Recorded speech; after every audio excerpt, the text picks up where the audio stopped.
மாத்தியா புஷ்பகுமார் அவங்க ஒரு அக்குர்ண மக்களுக்கு ஒரு முக்கியமான ஒரு அறிவித்தல் ஒன்றை தரப்போகிறாங்க. සියලු දෙනාගේ අවසරයි. මේ දැන් දැනුම් දීමක් ලැබුණා. ඉහළ කුරුමල ජලාශයේ ධාරිතාව ඉක්මවා ගොස් නැසිනත් වාන්දුරට ඇරෙයි කියලා.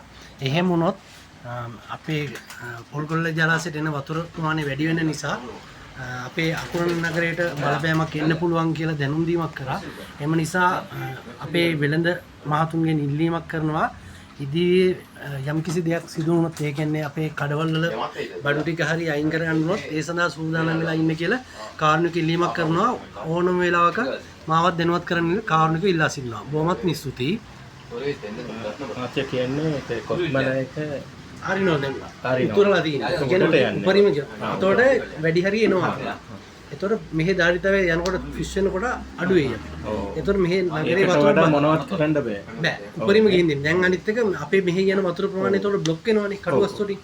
එතකොට අපිට කරදරයක් වෙයි. முக்கியம் என்னென்னா கொத்மலையுடைய மேலதிகமான அந்த கதவுகள் டோர்கள் தாண்டி போகிற லெவலுக்கு தண்ணீர் மேலே போயிட்டுக்குது. இதுக்கு மேலே அடுத்த கட்டமாக இங்கே தண்ணி தொடர்ந்து மழை பெஞ்சா தண்ணி இங்கே ஏறும் கூடும் செல்கிற தகவலை ஒரு அவசர நிலையால் இந்த சமூக தளம் மூலம் புஷ்பகுமார் மாத்தியா இதை அறிவிக்கின்றார்கள்.